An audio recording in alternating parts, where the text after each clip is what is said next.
시편 144편 말씀, 제가 말씀을 봉독하면서 말씀을 나누도록 하겠습니다.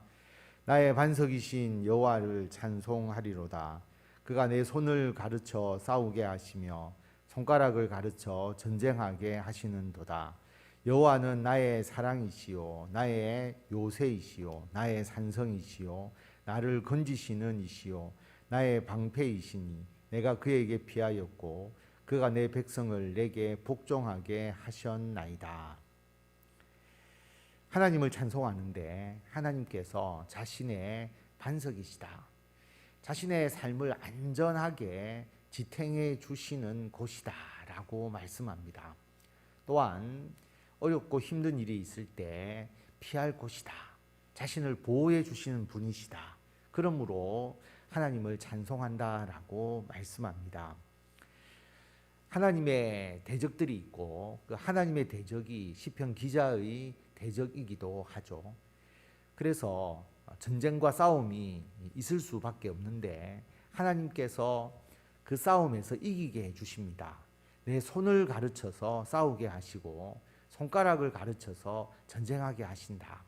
특별히 손과 손가락을 언급한 것으로 봐서는 활을 쏘는 장면이라고 생각해 볼 수 있습니다. 활로서 전쟁에 나아가서 승리하게 해주시는 하나님이시다. 그래서 하나님은 나의 사랑, 요새, 산성, 나를 건지시고 나의 방패, 내가 피하는 피난처가 되신 하나님. 그렇게 하나님을 의지하니까 하나님께서 내 백성을 내게 복종하게 하셨다. 두 가지의 의미로 생각해 볼 수 있는데요. 하나는 왕에 대한 반역이 일어났는데 그 반역을 진압하고 승리로 이끌어 주신 하나님. 또 하나는 이 내 백성을 조금 더 확대하게 해석을 하면 왕이 지배하고 있던 이방 나라가 다시 대적해 왔는데 그것을 무찌르면서 다시 그 이방 나라를 통치할 수 있도록 해주신 하나님. 그 하나님에 대해서 감사한다. 이렇게 볼 수가 있는 것이죠. 그래서 하나님은 자신이 전쟁에서 이길 수 있도록 해주셔서 하나님의 영광과 하나님의 능력을 세상에 나타나게 해주셨다. 그렇게 고백하고 있습니다. 여호와여, 사람이 무엇이기에 주께서 그를 알아주시며 인생이 무엇이기에 그를 생각하시나이까. 사람은 헛것 같고 그의 날은 지나가는 그림자 같으니이다. 여호와여, 주의 하늘을 들이우고 강림하시며 산들에 접촉하사 연기를 내게 하소서. 하나님께서 이렇게 자신을 도와주시는 것을 곰곰하게 묵상해 보니까 너무나 감사한 거죠. 왜냐하면 사람은 그렇게 대단한 존재가 아니지 않습니까? 마치 헛것과 같고 지나가는 그림자 같은 사람. 이것은 다 일시적이라고 하는 의미가 있죠. 유한한 존재인데 하나님께서 그 존재에게 이렇게 큰 은혜를 베풀어 주시니까 너무나 감사한 것입니다. 우리도 참 한 평생이라는 것이 굉장히 길고 오래 될 것이다 이렇게 생각을 했는데 실제로 우리가 살아가서 어떤 하나님의 일을 하나 하려고 하면 사실은 우리가 한평생 하나의 하나님의 일을 해도 완벽하게 그 일을 우리가 정말 이게 열매를 맺었다고 드러낼 만큼 그렇게 열매를 맺으면서 한평생을 살기가 쉽지 않지 않습니까? 하늘만 파도 사실은 좋은 결과를 풍성하게 맺기가 어려운 짧은 우리들의 인생입니다. 그런데 하나님께서 그 우리들의 삶을 통하여서 역사하시고 하나님께서 어떤 일을 이룰 수 있도록 우리들을 인도해 주시니까 너무나 감사한 것이죠. 하나님께서 우리들을 통하여 이 땅에서 일하시고 하나님의 임재, 하나님의 현현, 하나님께서 이 땅에서 그 존재를 드러내시는 것이죠. 하늘을 들이우고 강림하셔서 산들에 접촉하사 연기가 나고 이러한 하나님의 그 임재의 모습, 마치 시내산에 하나님께서 강림하셨을 때 그 시내산에서 나타났던 그 모습과 같은 것입니다. 이 모습을 이야기하는 것은 하나님께서 나를 통해서 역사하시고 하나님의 영광을 드러내셔서 하나님의 일이 이루어지도록 해달라라고 간구하는 것입니다. 번개를 번쩍이사 원수들을 흩으시며 주의 화살을 쏘아 그들을 무찌르소서. 위에서부터 주의 손을 펴사 나를 큰 물과 이방인의 손에서 구하여 건지소서. 그들의 입은 거짓을 말하며 그의 오른손은 거짓의 오른손이니이다. 하나님께서 임재하셔서 그 전쟁에 개입하셔서 승리케 해주시거든요.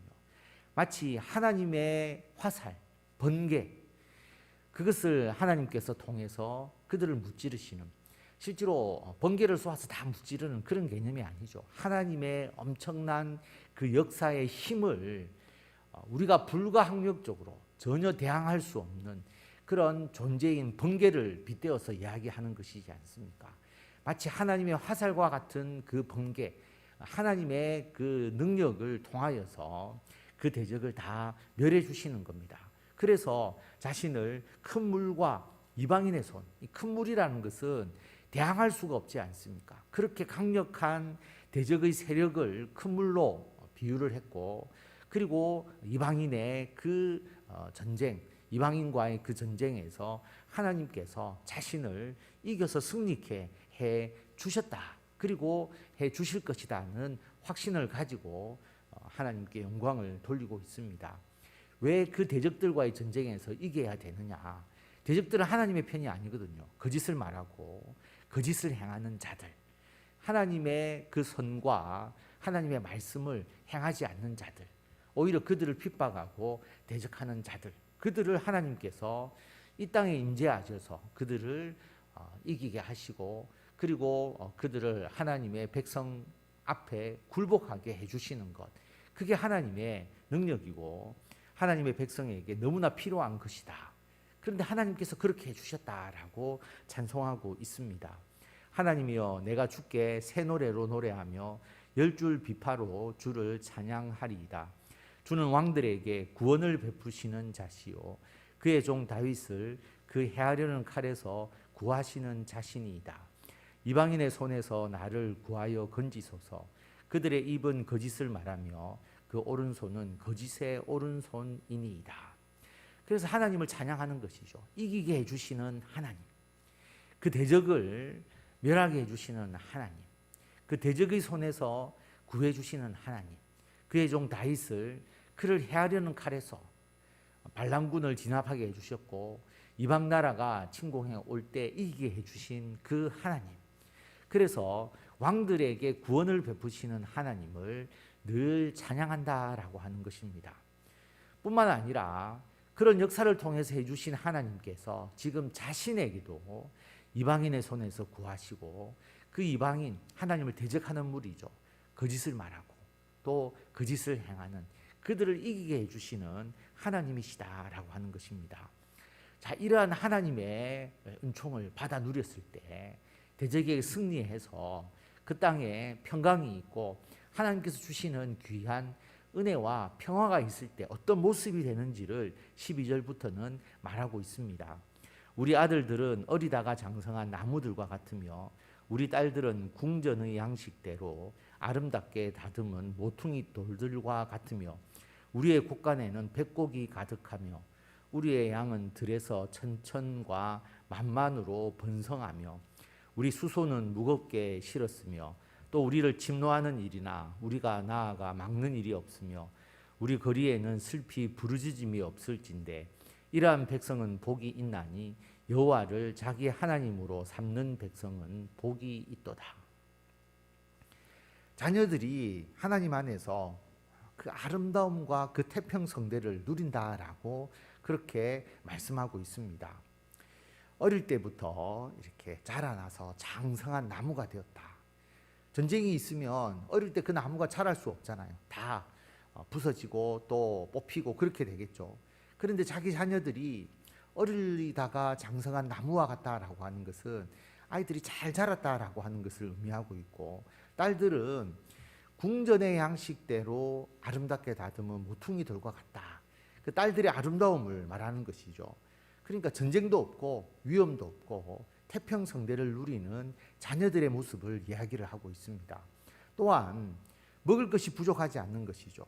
백곡이 가득하고, 그리고 이스라엘에서 가장 필요한 양으로 젖도 짜고, 그리고 고기도 먹고, 그 다음에 양털을 가지고 또 옷이 필요하고, 모든 것을 이 양을 통해서 해결을 하니까. 그런데 양이 천천과 만만으로 번성한다라고 하는 것은 물질적인 풍요를 가장 잘 드러내고 있습니다. 또 수소가 무겁게 실었다라고 하는 것은 물자가 풍부한 것이죠. 많이 운반한다는 의미잖아요. 이렇게 살아갈 수 있는 그 가장 중요한 요소가 뭐냐 하면, 우리가 나아가서 막는 전쟁이 있지도 않고, 누가 우리를 침노해 오지도 않고, 그러니까 전쟁으로 사람이 죽고 슬피 부르짖음이 없으니까 태평성대를 누리는 것이죠. 누가 이렇게 해주시느냐? 하나님께서 하나님의 백성에게 이러한 복을 주신다라고 하는 겁니다. 여호와를 자기 하나님으로 삼는 백성은 복이 있다. 이런 복을 받아 누리는 가장 중요한 것이 하나님을 섬기는 것이고, 우리들의 신앙 행위로 본다면 하나님을 예배하는 것이죠. 하나님을 예배하는 자에게 하나님께서 이런 번영과 평화를 더해 주신다라고 말씀합니다. 그래서 우리들의 삶도 마찬가지죠. 하나님께서 지금 이 땅에 태평성대를 주시고, 하나님께서 우리들에게 물질적인 풍요를 주시고, 하나님께서 우리를 사랑하셨죠. 참 헛것과 같고 그림자와 같은 우리들인데, 우리들을 통해서 하나님의 나라에 일을 할 수 있도록 우리에게 이 풍요를 주셨습니다. 단지 우리가 먹고 잘 살라고 주신 게 아니고요. 우리나라가 풍요롭게 되는 그 순간부터 무엇을 우리 기독교가 했느냐 하면 선교를 했죠. 해외 선교를 물질적으로 한국에서 돕지 않으면 절대 할 수가 없습니다. 그리고 세계까지 우리나라가 뻗어나갈 때에 선교가 가능한 것이죠.